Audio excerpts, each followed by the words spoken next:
Hello friends, welcome to Ajitha Ruchi Mane. ನಿಮ್ಮ ಮನೇಲೂ ಮಕ್ಕಳಿಗೆ ಸ್ವೀಟ್ ಪೊಟ್ಯಾಟೊ ಅಂದ್ರೆ ಇಷ್ಟ ಆಗಲ್ವಾ? ಗೆಣಸ್ ಬೇಯಿಸ್ಕೊಟ್ರೆ ಮುಖ ತಿರ್ಸ್ಕೊಳ್ತಾರ? ಹಾಗಾದ್ರೆ ಖಂಡಿತ ಈ ವಿಡಿಯೋ ನಿಮ್ಗೋಸ್ಕರನೇ. ಇವತ್ತು ನಾವು ಅದೇ ಗೆಣಸನ್ನು ಯೂಸ್ ಮಾಡ್ಕೊಂಡು ಮಕ್ಕಳಿಗೆ ಗೊತ್ತೇ ಆಗ್ದಲೆ ಹೊರಗಡೆ ಕ್ರಿಸ್ಪಿ ಆಗಿರೋ, ಒಳಗಡೆ ಸಾಫ್ಟ್ ಆಗಿರೋ ಸ್ವೀಟ್ ಪೊಟ್ಯಾಟೊ ಕಟ್ಲೆಟ್ ಹೇಗ್ ಮಾಡೋದು ಅಂತ ತೋರಿಸ್ಕೊಡ್ತೀನಿ. ನಿಮ್ ಮಕ್ಳಿಗೆ ಒಂದ್ಸಲ ಮಾಡ್ಕೊಟ್ರೆ ತಟ್ಟೆಲಿ ಇರೋದೆಲ್ಲ ಖಾಲಿ ಮಾಡ್ತಾರೆ. ಗೊತ್ತಾಗೋದೇ ಇಲ್ಲ ಇದು ಸ್ವೀಟ್ ಪೊಟ್ಯಾಟೊ ಅಂತ ಮಾಡಿರೋದು ಅಂತ. ಇದರಲ್ಲಿರೋ ನ್ಯೂಟ್ರಿಯನ್ಸು ಎಲ್ಲ ಸೀದಾ ಮಕ್ಳು ಹೊಟ್ಟೆ ಸೇರೋದಕ್ಕೆ ಇದೊಂದು ಬೆಸ್ಟ್ ಐಡಿಯಾ. ಬನ್ನಿ ಈ ಹೆಲ್ತಿ ಕಟ್ಲೆಟ್ ಹೇಗ್ ಮಾಡೋದು ಅಂತ ನೋಡೋಣ. ಮೊದಲಿಗೆ ಇಲ್ಲಿ ನಾನು ಬ್ರೆಡ್ ಕ್ರಮ್ಸ್ ರೆಡಿ ಮಾಡ್ಕೋತಾ ಇದ್ದೀನಿ. ಅದಕ್ಕೊಂದು 3 ಪೀಸು ಬ್ರೆಡ್ ತಗೊಂಡಿದ್ದೀನಿ. ಚೆನ್ನಾಗಿ ರೋಸ್ಟ್ ಮಾಡ್ಕೋಬೇಕು, ಗೋಲ್ಡನ್ ಬ್ರೌನ್ ಆಗೋವರೆಗೂ. 2 ಕಡೆ ಚೆನ್ನಾಗಿ ರೋಸ್ಟ್ ಮಾಡ್ಕೊಳ್ಳಿ. ಈ ತರ ಇದೊಂದು ಸ್ವಲ್ಪ ಕೂಲ್ ಆದ್ಮೇಲೆ ಮಿಕ್ಸಿ ಹಾಕೊಂಡು ಪೌಡರ್ ಮಾಡ್ಕೋಬೇಕು. ಅವಾಗ ಬ್ರೆಡ್ ಕ್ರಮ್ಸ್ ರೆಡಿ ಆಗತ್ತೆ. ಸ್ವೀಟ್ ಪೊಟ್ಯಾಟೊದಲ್ಲಿ ತುಂಬಾ ಹೆಲ್ತ್ ಬೆನಿಫಿಟ್ಸ್ ಇದೆ. ಫೈಬರ್ ತುಂಬಾ ಜಾಸ್ತಿ ಇರುತ್ತೆ, ಡೈಜೆಷನ್ಗೆ ತುಂಬಾ ಒಳ್ಳೇದು. ನೋಡಿ, ಇದನ್ನ ಮಿಕ್ಸಿಗೆ ಹಾಕೊಂಡ್ರೆ ಬ್ರೆಡ್ ಕ್ರಮ್ಸ್ ರೆಡಿ ಆಗುತ್ತೆ. ಸೊ ಇದನ್ನ ಹಾಕೋದ್ರಿಂದ ಕ್ರಿಸ್ಪಿಯಾಗಿ ಬರುತ್ತೆ ಕಟ್ಲೆಟು. ಇದನ್ನ ಪ್ಲೇಟ್ ಟ್ರಾನ್ಸ್ಫರ್ ಮಾಡ್ಕೊಳ್ಳೋಣ. ನೋಡಿ, ಈ ತರ ತರಿ ತರಿಯಾಗಿ ಬರುತ್ತೆ. ಈಗ ಬೇಯಿಸ್ಕೊಂಡಿರೋ ಸ್ವೀಟ್ ಪೊಟ್ಯಾಟೊನ ಅರ್ಧ ಕೆಜಿ ತಗೊಂಡಿದ್ದೀನಿ ನಾನಿಲ್ಲಿ. ದೊಡ್ಡವ್ರಿಗೂ ಇಷ್ಟ ಆಗುತ್ತೆ. ಇದು ತುಂಬಾ ಹೆಲ್ತಿ ಮತ್ತೆ ಟೇಸ್ಟಿಯಾಗೂ ಇರುತ್ತೆ. ನೀವು ಖಾರ ಚಟ್ನಿ ಜೊತೆ, ಸಾಸ್ ಜೊತೆ ತಿನ್ಬೋದು. ನೋಡಿ, ಈ ತರ ಸ್ಮ್ಯಾಶ್ ಮಾಡ್ಕೊಳ್ಳೋಣ. ಚೆನ್ನಾಗಿ ಸ್ಮ್ಯಾಶ್ ಮಾಡ್ಕೊಂಡಾದ್ಮೇಲೆ ನಿಮ್ಗೆ ಯಾವ್ದು ಬೇಕೋ ತರಕಾರಿ ಹಾಕೋಬಹುದು. ನಾನಿಲ್ಲಿ 1 ಕಪ್ ಆನಿಯನ್ಸ್ ತಗೊಂಡಿದ್ದೀನಿ, ಕ್ಯಾರೆಟ್ ತುರಿದಿಟ್ಕೊಂಡಿರೋದು, ಕ್ಯಾಪ್ಸಿಕಮ್ ಸಣ್ಣದಾಗಿ ಹೆಚ್ಚಿಟ್ಕೊಂಡಿರೋದು, ಅಂದ್ರೆ ಒಂದು ಅರ್ಧ ಕಪ್ಪು ಕೊತ್ತಂಬರಿ ಸೊಪ್ಪು.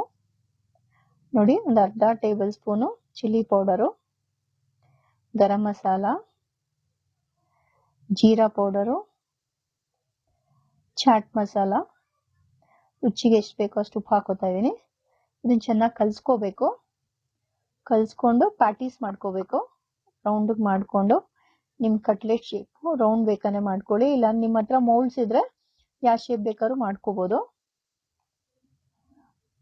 ಸೊ ಇದು ಜಾಸ್ತಿ ಬೇಯೋ ನೆಸೆಸಿಟಿ ಇಲ್ಲ, ಬಿಕಾಸ್ ಆಲ್ರೆಡಿ ಸ್ವೀಟ್ ಪೊಟ್ಯಾಟೊ ಬೆಂದಿದೆ. ತರಕಾರಿ ಎಲ್ಲ ಹಸಿದೆ ತಿನ್ಬೋದಲ್ವಾ. ನೋಡಿ, ಈ ತರ ಮಾಡಿಟ್ಕೋಣ. ಈಗ ಸ್ಲರಿ ರೆಡಿ ಮಾಡ್ಕೋತಾ ಇದ್ದೀನಿ. ಇದಕ್ಕೆ 3 ಸ್ಪೂನ್ ಕಾರ್ನ್ ಫ್ಲೋರ್ ತಗೋತಾ ಇದ್ದೀನಿ. ಸ್ವಲ್ಪ ಉಪ್ಪು ಮತ್ತೆ ಚಿಲ್ಲಿ ಫ್ಲೇಕ್ಸ್ ಹಾಕೊಂಡು ನೀರ್ ಹಾಕೊಂಡು, ತುಂಬಾ ತೆಳ್ಳಗೂ ಅಲ್ಲ ತುಂಬಾ ಗಟ್ಟಿನೂ ಅಲ್ಲ, ಆ ತರ ಪೇಸ್ಟ್ ರೆಡಿ ಮಾಡ್ಕೊಳ್ಳೋಣ. ಇದ್ರಲ್ಲಿ ತುಂಬಾ ಹೆಲ್ತ್ ಬೆನಿಫಿಟ್ಸ್ ಇದೆ. ಇದು BP ಕಂಟ್ರೋಲ್ ಮಾಡುತ್ತೆ. ವಿಟಮಿನ್ ಎ ತುಂಬಾ ರಿಚ್ ಆಗಿದೆ ಇದರಲ್ಲಿ. ಪೊಟ್ಯಾಷಿಯಂ ತುಂಬಾ ಇದೆ.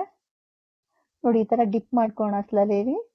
ಆಮೇಲೆ ಬ್ರೆಡ್ ಕ್ರಮ್ಸ್ ರೆಡಿ ಮಾಡ್ಕೊಂಡಿರೋದ ಚೆನ್ನಾಗಿ ರೋಲ್ ಮಾಡ್ಕೊಂಡು ಎಲ್ಲ ರೆಡಿ ಮಾಡಿಟ್ಕೊಳ್ಳೋಣ. ನಾನಿಲ್ಲಿ ಡೀಪ್ ಫ್ರೈ ಮಾಡ್ತಾ ಇಲ್ಲ. ಯೂಶಲಿ ನಾನು ಕಟ್ಲೆಟ್ ಮಾಡೋದು ಶಾಲೋ ಫ್ರೈ ಮಾಡೋದು. ನೋಡಿ, ಈ ತರ ತವಾ ತಗೊಂಡು ಬಿಸಿ ಆದ್ಮೇಲೆ ಸ್ವಲ್ಪ ಎಣ್ಣೆ ಹಾಕೊಂಡು ಮಾಡಿಟ್ಟಿರೋ ಪ್ಯಾಟೀಸ್ನ ಶಾಲೋ ಫ್ರೈ ಮಾಡ್ಕೋಬೇಕು.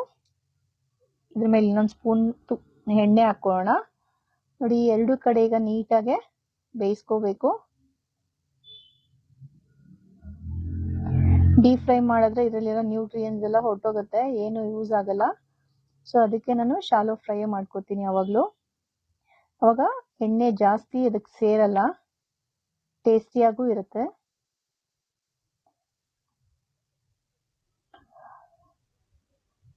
ನೋಡಿ, ಈ ತರ 2 ಕಡೆ ಬೇಯಿಸ್ಕೋಬೇಕು.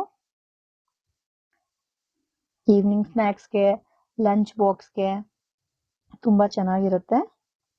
ನೋಡಿ, ಒಂದ್ಸರಿ ಮಾಡಿ ನಂಗೆ ಕಮೆಂಟ್ ಮಾಡಿ ಹೇಳಿ ಹೇಗ್ ಬಂದಿದೆ ಅಂತ.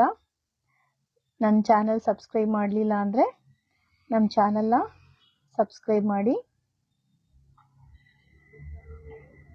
ನೋಡಿ, ಹೆಲ್ತಿ ಆಗಿರೋ ಕಟ್ಲೆಟ್ ರೆಡಿ ಆಗಿದೆ. Thank you.